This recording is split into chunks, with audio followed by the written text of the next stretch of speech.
Good afternoon, and thank you for joining us for the Holocaust Center for Humanities Lunch and Learn program. I'm Alana Cohn-Kennedy, the Holocaust Center's Director of Education. The Holocaust Center for Humanity, located in downtown Seattle, sits on the land of the Duwamish Nation. The Duwamish are the indigenous people of metropolitan Seattle. If you want to see what Native peoples inhabited the land where you live, please visit native-land.ca. The Holocaust Center for Humanity is open on Sundays. Reserve your tickets now for the exhibit, Finding Light in the Darkness. Thank you to our community partners on this week's program, Together We Remember Coalition and Pacific Lutheran University's Holocaust and Genocide Studies program. Thank you also to our series sponsor, the Tacoma Jewish Community Fund.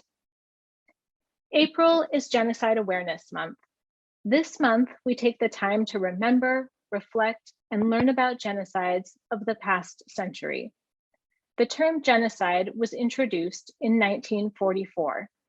It refers specifically to violent crimes committed against groups of people with the intent to destroy the existence of the group. In 1948, in the wake of the Holocaust, the United Nations declared genocide an international crime. The term carries weight and responsibility. And this week, after decades of waiting and fighting for recognition, President Biden officially called the Armenian massacres by the Ottoman Empire a genocide.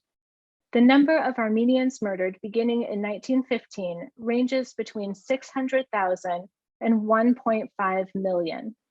Many Armenians were killed in massacres, and thousands were deported in marches, dying from exposure, disease, and starvation. In addition, tens of thousands of Armenian children were forcibly removed from their families and converted to Islam.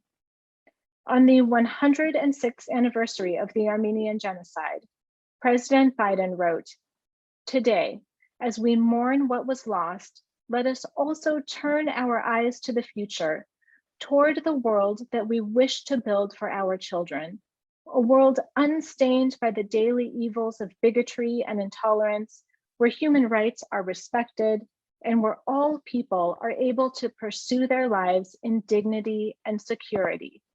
Let us renew our shared resolve to prevent future genocides from occurring anywhere in the world, and let us pursue healing and reconciliation for all the people of the world." On this day, we also remember the other genocides that have occurred over the past century, including the Rwandan Genocide, one of the fastest genocides in history. Over a period of just 100 days, from April to July 1984, as many as 1 million people, mostly Tutsis, were massacred in Rwanda. We are honored to have with us today Paul Karemera to share his personal experience with the Rwandan genocide. Born in Uganda to Rwandan refugees, Paul grew up as an outsider, despite having been born there. After the genocide, Paul and his family returned to their native Rwanda, a country trying to piece itself back together after the brutal murder of almost 1 million of its citizens. Paul studied English and became an English interpreter and travel guide, and in 2009, he and his wife Shelley founded a travel company leading tours to Rwanda. Paul now splits his time between Seattle and Rwanda, and he is also a member of the Holocaust Center for Humanities Speakers Bureau. Paul will take questions at the end of the program. Please type in your questions at any time in the Q&A feature at the bottom of your screen. Paul, thank you so much for being with us today, and I'll turn it over to you.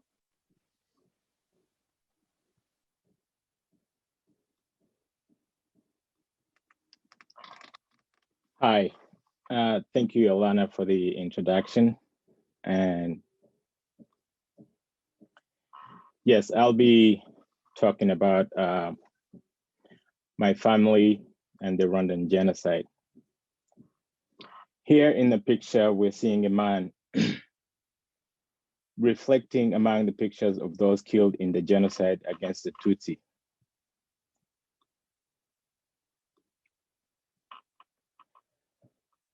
Give me a second here. This is at the Kigali Genocide Museum, which Hey, provides Paul, just to interrupt, you're showing the presenter view, so you need to Yeah. switch so that you're sharing the. There you go. Great, thanks. Yeah. Excuse me. Yeah, a man reflecting amongst the pictures of those killed in the genocide against the Tutsi. I'm going to be telling you a story of me growing up in Uganda and why I decided to tell the story. I grew up as a Rwandan refugee in Uganda because of the political turmoil. Where is Rwanda? Rwanda is in the middle of East Africa. It is a very, very small country. It is 26,338 square kilometers. That's a very, very tiny country. It borders Uganda, Burundi, Tanzania, and the Democratic Republic of Congo. The population of Rwanda is a little over 12 million people. Combined, it's New York City together with LA, and Washington State population itself is 7.54 million people. That is how small Rwanda is compared to the rest of the world. Originally, there were 3 tribes in Rwanda. The Hutu made up 85% of the population. Tutsis were 14% of the population, and the Twa, who are the smallest minority, which is a little over 1%. My family are Tutsi. We did not live in Rwanda during the genocide. We were returnees from Uganda. I'll start with the definition of the genocide. As many of you know, the genocide definition is any of the following acts committed with intent to destroy, in whole or in part, a national, ethnic, racial, or religious group. Examples would be killing members of a group, causing serious bodily or mental harm to the members of a group, deliberately inflicting on the group conditions of life calculated to bring about its physical destruction in whole or in part, imposing measures intended to prevent births within the group, or forcibly transferring children of the group to another group.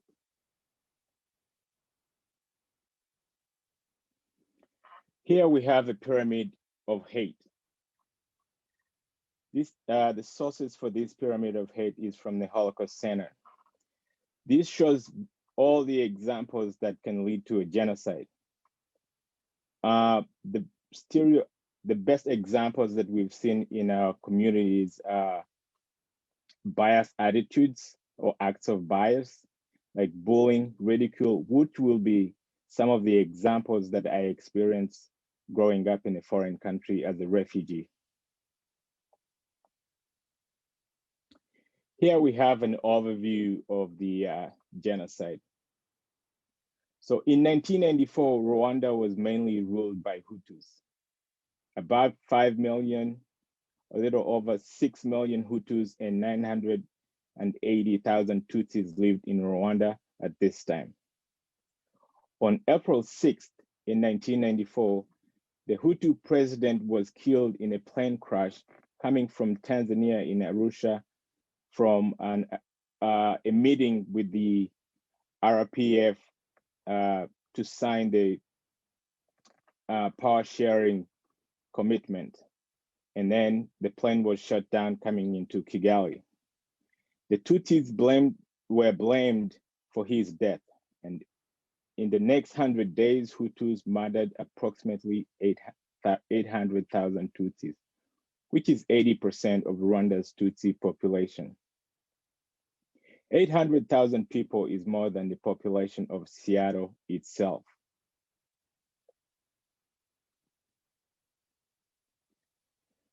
Here's a historic background of Rwanda prior to the European colonization. Between the 6th and the 9th centuries, the Batwa, the Bahutu, and the Tutsi people migrated into the present-day Rwanda.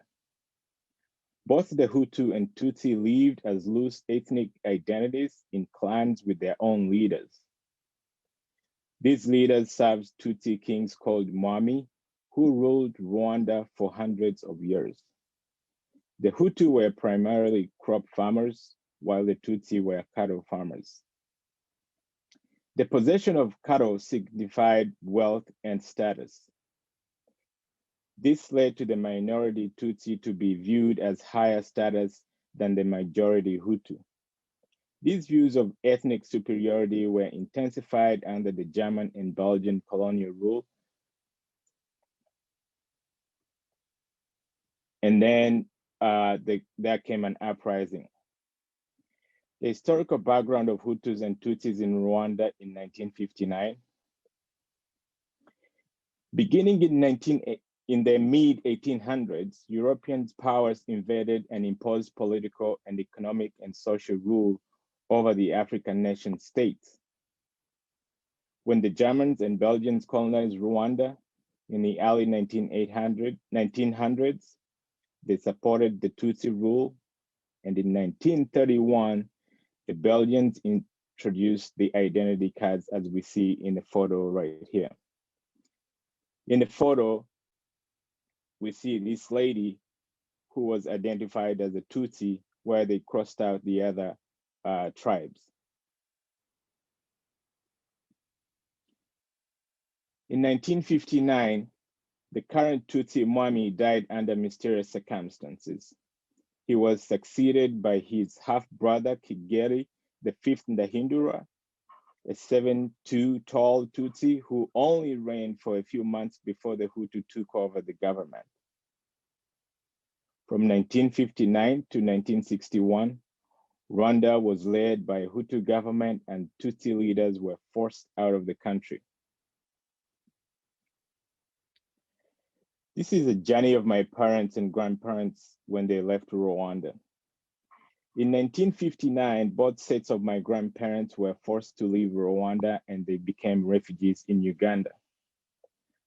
My mother walked from Byumba in Rwanda to Nakivale refugee camp in Uganda, and this was in 1959 when she was 4 years old. My father was 12 when his family made the journey from Nyagatare to Nakivale. My parents' families left with cattle, but some died and they had to sell others before they reached Nakivale. Like I mentioned in the previous slides, having cattle was considered wealth. And so my parents left the land they had then and left with the cattle, which was their wealth they owned with them. En route to the refugee camp, some of these cows died and some of them were sold so they could have some money to buy the necessities they needed during their travel. And how did my parents meet? When they were school age, my parents both left the refugee camp to pursue an education. My mother became a primary school teacher. My father had a bachelor's in agriculture. And then one day, my father saw my mother with her students at a celebration where my mother was the leader of the students who came to perform at the event. Somebody pointed out that my mother was from Rwanda, but they had met in the camp before. And so my dad reached out to offer a ride to my mom on the way home. My mother said, I came with students, I can't leave them just like that. And then they bumped into each other in the other Rwandan events where my dad asked my mother out, and then the rest was history. While my family and I were in Uganda, in 1973, the Hutu leaders removed Tutsis from school. This is a discrimination which is shown as one of the acts that would lead to a genocide as we see in the picture. In 1963, 1972, and 73, there were violent confrontations between the Tutsi and the Hutu in Rwanda and surrounding countries. This is considered as an example of bias-motivated violence. Like we said, like I said, in the picture, it is shown as one of the reasons that lead to the genocide. These uprisings killed over 200,000 people. I was fortunate that my family was in Uganda at this time, and we escaped the violence. Here are a few pictures of my family and my siblings. In the pictures, one on the left, there's an arrow pointing at myself. To my left is my brother Samuel and my sister Alice, my mom in the middle, my youngest brother Fred, my elder brother Emmanuel, and David.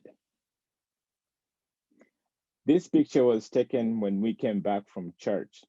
We were all dressed up for the event, and then we were ready to have lunch at this point. So I went to primary school in Uganda. The name of the school is Boma Primary School in a part of Uganda called Mbarara, not far from the border of Rwanda. When I was in middle school, I was often bullied and excluded for being Rwandan. Where we lived, everybody knew everyone. And they knew that we were from Rwanda because we spoke Kinyarwanda at home and amongst my siblings.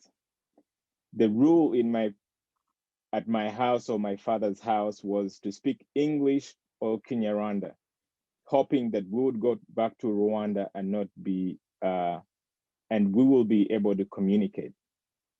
So some Ugandan kids called us names like Nyaru, which means a small Rwandan. We were all tiny back then, but also we were excluded from the rest of the school groups. Examples would be when we played soccer. We were excluded unless you were better than the other kids in playing soccer. They would never pass the ball to you unless you are the best of the best that they needed you to be part of the group. My siblings had the same experiences and we went to the same school. My mother was a teacher there. I believe she never had a good experience as well from the other teachers. So in the years leading up to the genocide, between 1990 and 1993, the Hutus led a Rwandan army and armed civilians with machetes and trained the Hutu youth for war. By 1993, the Hutus were broadcasting anti-Tutsi propaganda through the country. The Hutu had 10 commandments, which were published in a radical newspaper. And these are also examples of discrimination, acts of bias, and biased attitudes. My father's role in the Rwandan Patriotic Front, which was the group that came to Rwanda to stop the genocide. My father had a BA in agriculture and worked for the Uganda's Ministry of Agriculture. In 1987, the Rwanda Patriotic Front was created by the Tutsi refugees in Uganda, like my father, who wanted to return to their home country. We lived close to the Rwandan border, so my father took advantage of the title or the job he had and used the drivers for the ministry to drop off the Tutsi people who were joining the army and dropping them off at the border for training. All this was done at night so that the trucks would be back before the sun came up. The soldiers often lived at our houses. They gathered at our houses because it was the meeting point before they left to fight, and I was never allowed to ask about them. My father remained in Uganda during the genocide, working for the ministry. And after the genocide started, or after they stopped the genocide, the Hutu Rwandan army were at war in Rwanda. In 1993, a peace agreement was reached between the two sides. My father was eager to hear that the genocide was stopped so we could go home. But in 1994, the Hutu president Habyarimana was killed in the plane crash, beginning the genocide. And during the genocide, the RPF invaded from Uganda with the intent of liberating the country. I'm not forgetting that there were also Tutsi refugees who were scattered in the neighboring countries, Burundi, Tanzania, and the Congo. When the genocide started in 1994, after the Hutu president was killed, the officials ordered the Hutu militias to kill Tutsis across the country. The radio broadcast called the Tutsi cockroaches and encouraged Hutu civilians to exterminate them. Militia members set up roadblocks and checked identity cards, killing anyone registered as Tutsi. The first person who was killed was the Prime Minister then, Agatha, who was protected by the Belgian UN peacekeepers.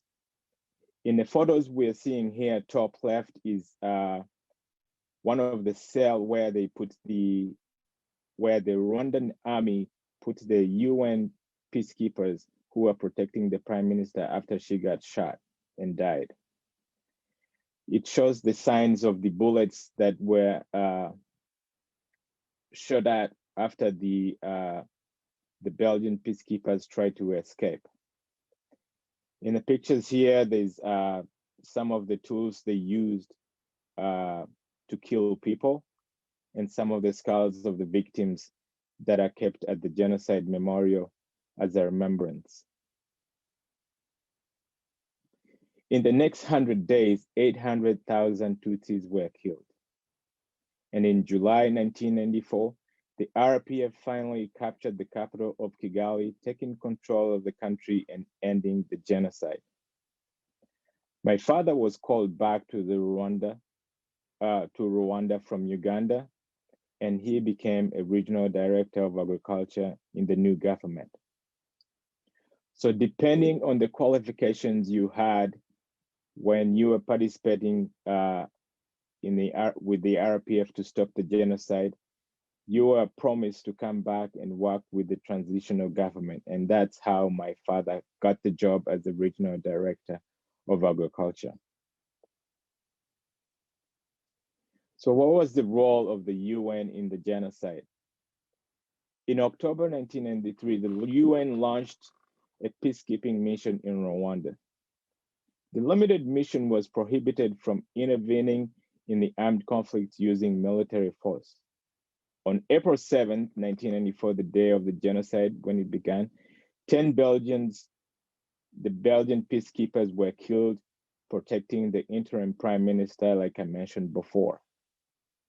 This led the UN to reduce the number of peacekeepers in Rwanda and further restrict their mission. This move has been condemned for allowing the genocide to occur.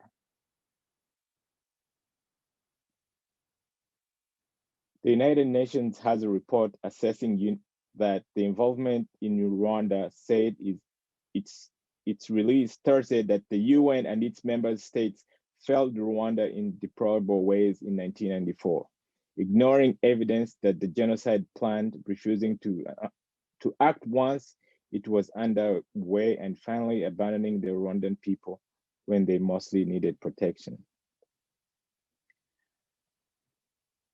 On this point, I like to point out that there were some, like an example, in America, there was so many things going on, even in the rest of the world, that the genocide in Rwanda didn't matter. Nelson Mandela was being elected, or actually out of jail in South Africa. there was the O.J. Simpson trial in the US, and there were also the Clinton and Lewinsky case happening. So there was a lot going on that distracted the media to point out what was going on in Rwanda. When I was 16, my family returned to Rwanda following the genocide. As a member of the government, my father received housing and a car. It was a difficult adjustment for me because I was not familiar with the language in school and was treated like an outsider again. In 1996, an English school opened up in Kigali and I started going there. After high school, I enrolled in the Independent University of Rwanda. So coming back to Rwanda was challenging because there was teaching in French or Kinyarwanda, which was very hard for us, meaning my siblings and I. And also, there were no schools that taught in English then. And so parents from Uganda, Kenya, which are the English, which were colonized by the English. So all schools there taught in English. So they got together to open up schools. And then that's how English speaking schools opened up and we decided to go there. So after the war, there had to be justice and reconciliation. In 2002, the Rwandan government introduced the Gacaca courts, a form of local justice that required citizens to take part as judges and witnesses. Gacaca is a Rwandan word that loosely translates to justice amongst the grass. Gacaca courts dealt with the backlog in the Rwandan justice system, but also offered a peaceful alternative to the divisive punishment-oriented justice. These courts allowed Rwandans to find unity and reconciliation. I got a chance to go to one of these courts where the intentions were to have the perpetrators come to the court and where they performed the genocide and where they had the witnesses. In this way, the perpetrators would get a less sentence. Let's say if the perpetrator mentioned where the people they killed were buried so that the survivors can find their families, their sentence will be reduced, an example, from 40 to 20 years in jail. So there were witnesses among us, the survivors, and that's how the cases were brought into these Gacaca courts. And this was a fast process for healing and reconciliation for the Rwandan people. So in 2000, I started working in the tour business as a freelance English interpreter for European and American tourists. And I met Shelley, my wife, and now we own Inhore Expeditions in Rwanda, which we started in 2009. We take people back to Rwanda on fun adventures like mountain gorilla viewing and also safaris. We also work with the Holocaust Center where we take educators back to Rwanda to study the genocide and relate it to the Holocaust lessons they offer at their schools. I now live between the US and Rwanda. I was born a refugee in Uganda. I was a returnee in Rwanda, and now I am a US citizen. I recently graduated from Shoreline Community College, and I'm now continuing my education at North Seattle. And recently, I became a US citizen, which was a big milestone. Here are some of the pictures of my family. Top left is my grandmother, my mom's mom, with her hands on her cheeks. My mother is in the middle with a granddaughter. My aunt, who is my mom's sister. In the middle, it's me and my mom. Top right is my elder brother, Emmanuel, who works for us. My sister, Alice, who works for a magazine. Bottom left is Samuel. He's my elder brother. He also works for a magazine. My brother, David, and his wife, Dora. David is a consultant. And my little brother, Fred, bottom right, he works for Marriott in Abu Dhabi. Here we have a high-profile Rwandan fugitive accused of funding the genocide who was arrested in France last year. Felicien Kabuga was arrested in Paris as a war criminal after being on the run for 26 years after the genocide. Kabuga was a well-known conspirator in the genocide and had helped import weapons and finance the Hutu militias. He was also the owner of the anti-Tutsi propaganda radio station. This gives us the lesson that the arrest of Kabuga is a reminder that those responsible for the genocide can be brought to justice or to account even 26 years after their crimes. I'd like to thank you for listening to my story, and I look forward to your questions.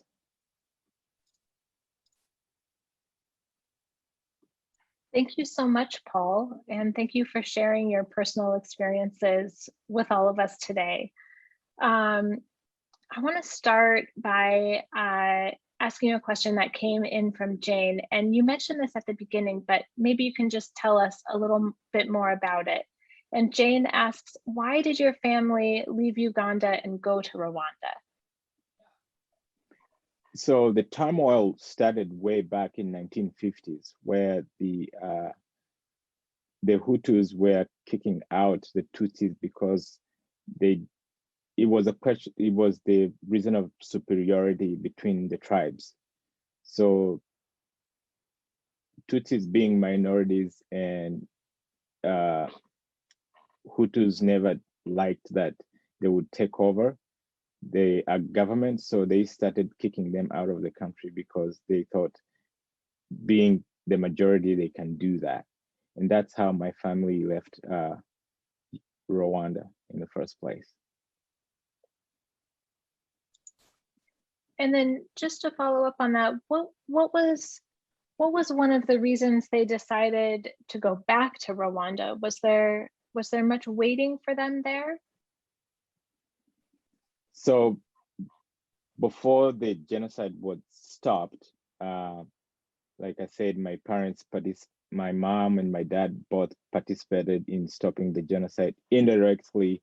They were gathering funds and also having our house as a gathering before they went off to training or to camp. And so they felt like they needed to stop the genocide so they can go back home. They can go back home and claim property from their parents. So they felt that Uganda wasn't really their home, that Rwanda was their home, and they needed to go back. Thank you. There's another question here, and this one comes from Sue, and she says, how far, like how many miles did your mother and father have to travel on foot? I remember doing some research. It was almost like walking from Seattle to, I want to say Marysville. So it's quite a ways, but it took them days because it was a slow journey with the cattle and also the kids, including my mom, who wouldn't walk that far. So another question comes wondering if you still have any family in Uganda, or did everyone return to Rwanda? And to follow up on that, have you been back to Uganda, and how did you feel when you were there? I still have memories, and I've been back to Uganda several times. We have extended family in Uganda, so it's when I go back, it's bittersweet because of the experience. I usually drive by our house. It's still standing, but it belonged to the government of Uganda. So when my dad worked for the government, he was offered a car and a house. So it's still, I believe it still belongs to the government of Uganda. I drive by the school. It has been renovated. It's better now. But yeah, the moments are bittersweet, good and bad moments. I had friends there. I still have friends there that we're still in touch. That's great. When you take people on tours, do you also go to Uganda or just Rwanda? It's just Rwanda, but we have partners that we work with in Uganda, unless it's a special request for Shelly and I to go with them. We do go there. I'm familiar with the parks there, so it's not a foreign trip for me. So, Paul, when you and Shelly take people on tours to Rwanda, how do you approach the subject of the genocide on your tours? Do you visit certain sites? Do you talk about this history on your tours? How is it woven into that history? It's depending on the guests or the clients, it's the genocide is almost the highlight of the trip, and then get them through how the country has healed and gotten to where it is a place that people can travel to and learn a lot about genocide and reconciliation, local justice, and also have fun and do the tours like gorilla trekking and the safari. So we every family, couple, groups are different, but when we take educators, it's a different trip. It's genocide in relation to the Holocaust, because it's almost like a study trip or an educational trip. But when it's when other people come and their intentions is mainly tourism, we do taking that part of the genocide and then do the fun part.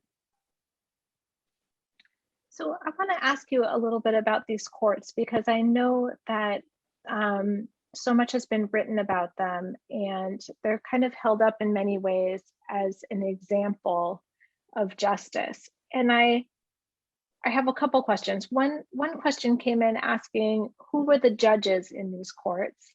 And I also want to ask about, were the outcomes ever unfavorable to people? Did it create any kind of retribution or retaliation with people who were unhappy with the results?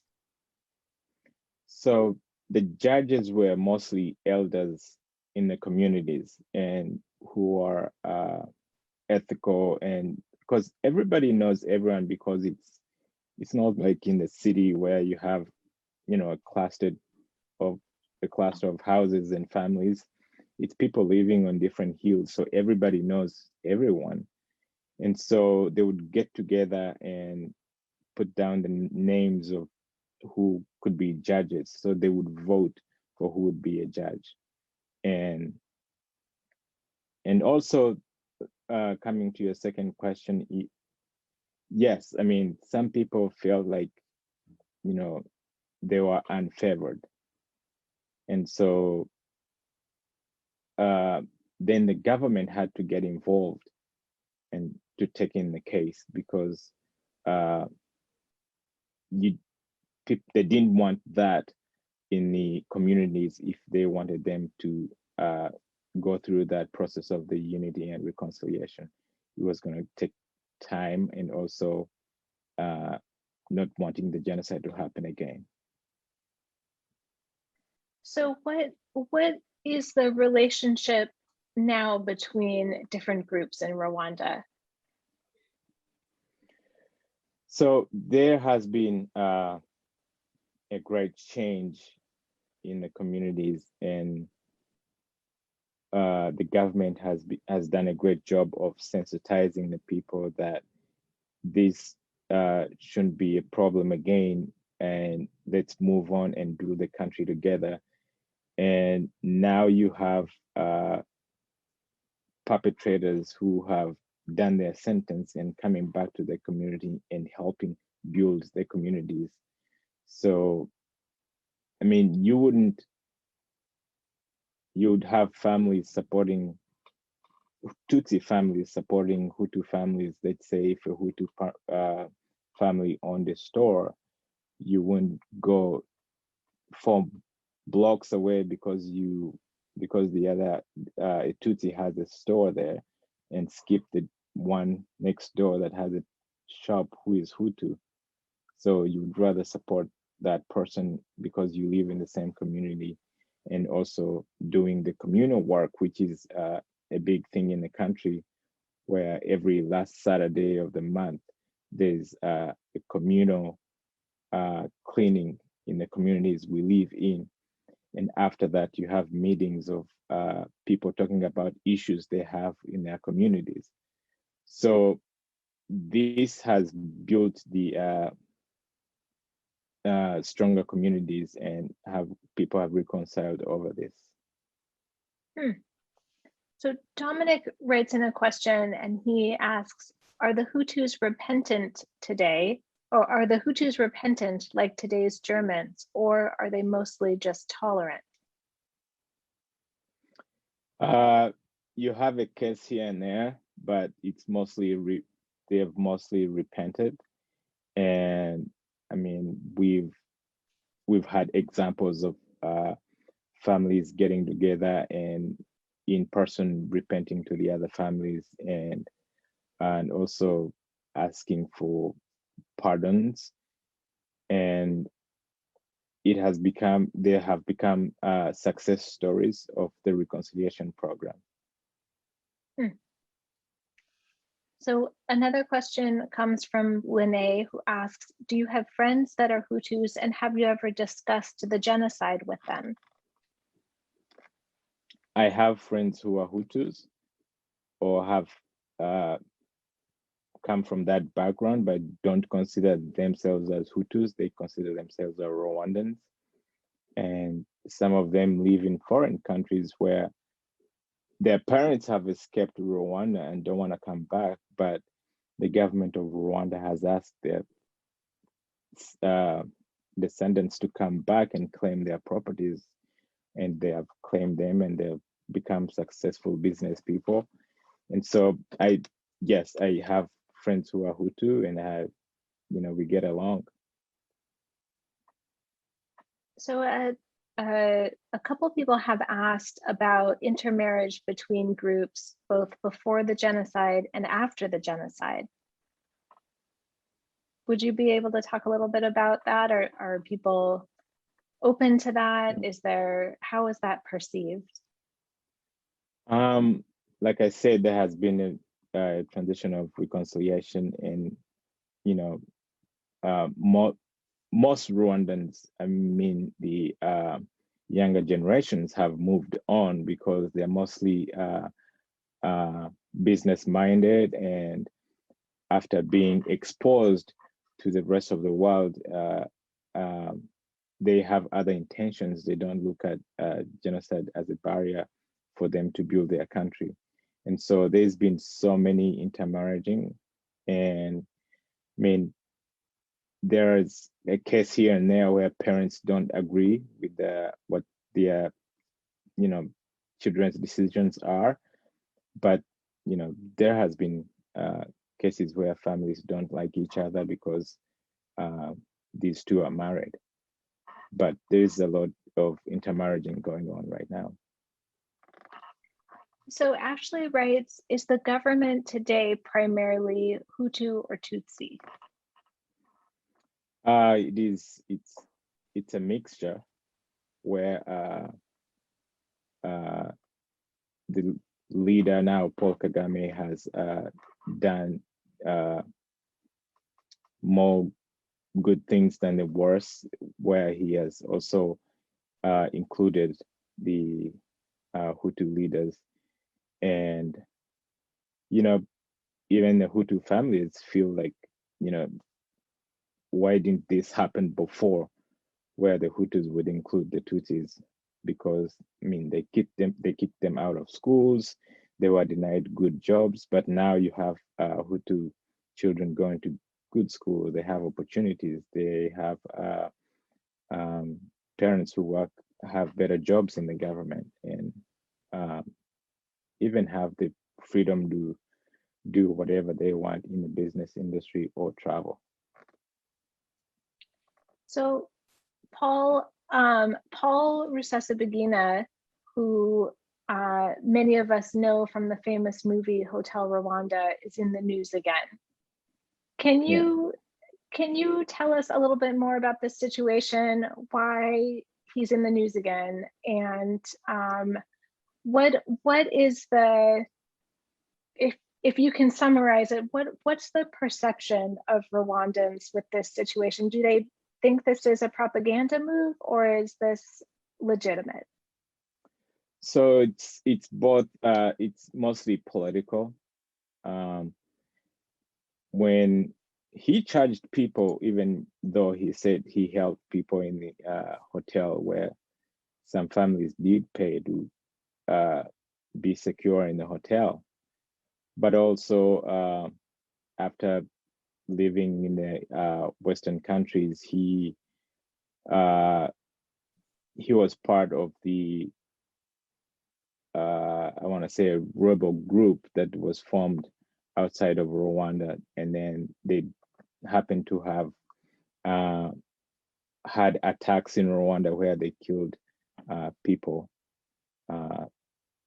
and so he's accused of those cases and wanting to throw the government, overthrow the government.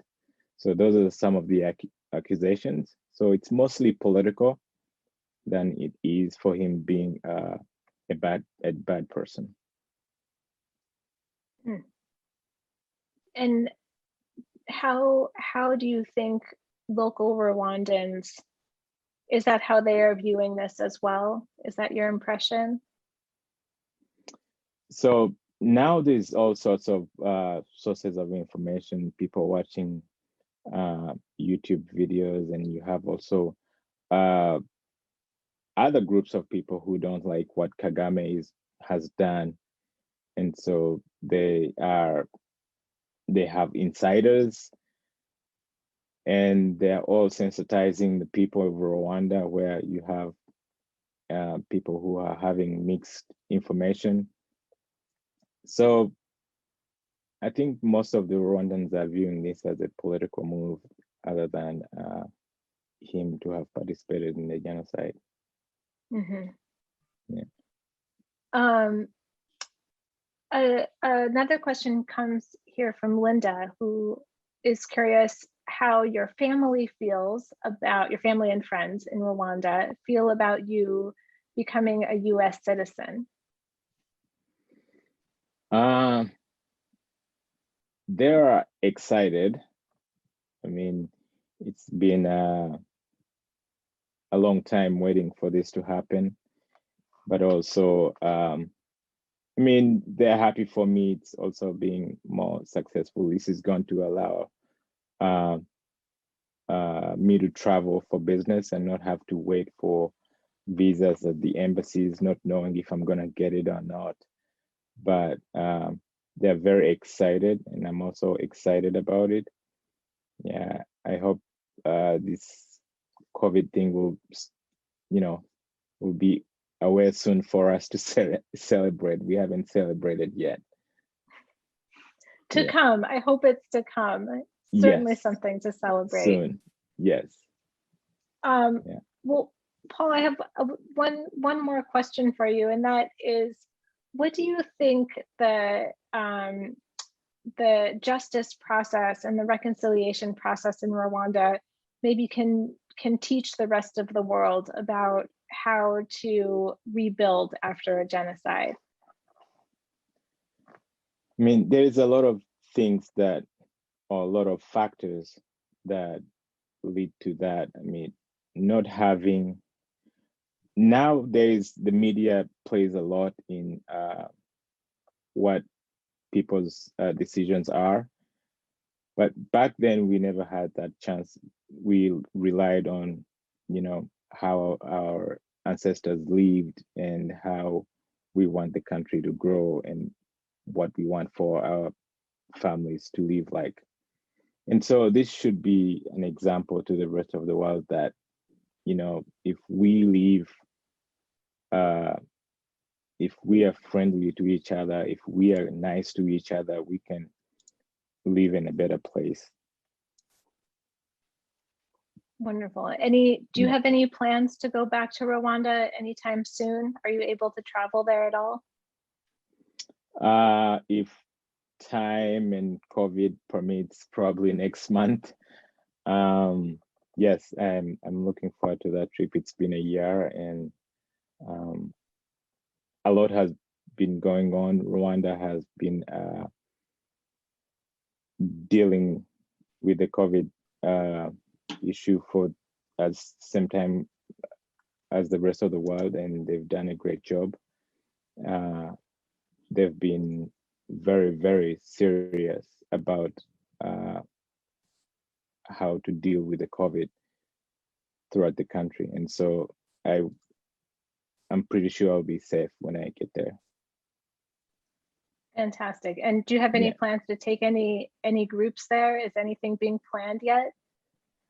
We're not taking any groups right now because of the insurance purposes, and also we haven't started the trips yet because there's a lot to put in account. Well, I'm going to put I'm putting the website in the chat here for anyone who's interested in traveling in the future with Paul and learning more about Rwanda, learning about the genocide and seeing the beauty of the country. It's an excellent tour to go on, and he can fill you in on all the history and the beauty of the country. Thank you so much, Paul, for being a part of our program today and sharing your personal stories. Thank you.